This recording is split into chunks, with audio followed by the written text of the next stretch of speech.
Kristen Everett, and I am a juror in this case.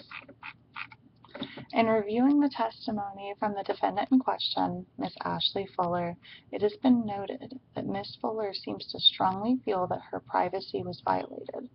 This is due to an email that disclosed her medical information as well as her personal information. She has stated that it is her understanding this email was sent to each staff member at Ashford Hospital. She is concerned because there are more than 1,000 staff members at this hospital, and she feels that each one has viewed her personal information. The jury understands that if this were the case, that she would feel violated as well as humiliated. It would be very understandable that she would be concerned as to who has truly had access to all of her personal information and all of her medical information. She is concerned that this information has made other staff members in the hospital wary of her and that it has defamed her character as a trustworthy person and an employee at Ashford Hospital. She is hurt and concerned because she worries that she will be disliked and that other employees in that hospital are passing judgment on her as well as passing judgment onto her children because of her medical history. In reviewing the statement that was given by the plaintiff, Candace, who is the representative that was speaking on behalf of Ashford Hospital, it has also been noted that the hospital does not feel that the information was released in the email or released to any member of the hospital that was not allowed to have this information.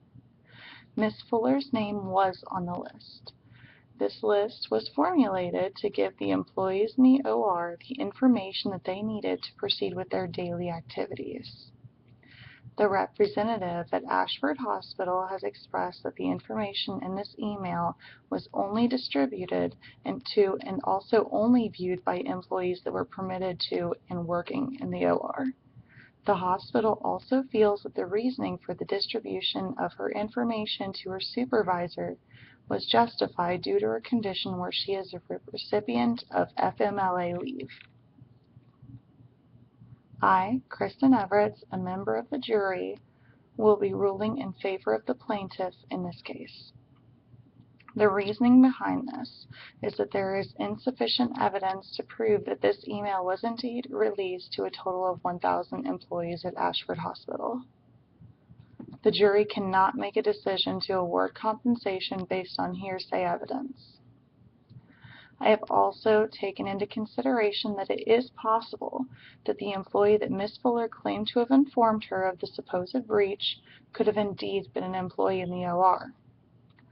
This is why they would have had that information. Ms. Fuller's supervisor was also permitted to access this email because she has been given that clearance as a senior administrative employee. The supervisor would have also been permitted information because of the FMLA leave that the defendant had been approved for due to her surgery.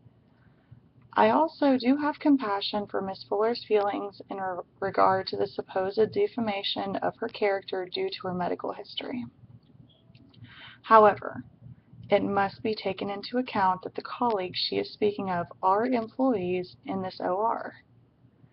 Being an employee in this particular hospital, Ms. Fuller should have been aware of the risks of being a patient in the hospital as well.